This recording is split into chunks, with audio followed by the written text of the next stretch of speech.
You ask Tiger to solve. This deals with linear equations with one unknown. The final result is x equals -27/4. Let's solve it step by step. Simplify the expression. Group like terms. Simplify the arithmetic.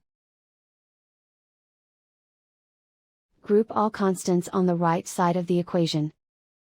Subtract 135 from both sides. Simplify the arithmetic.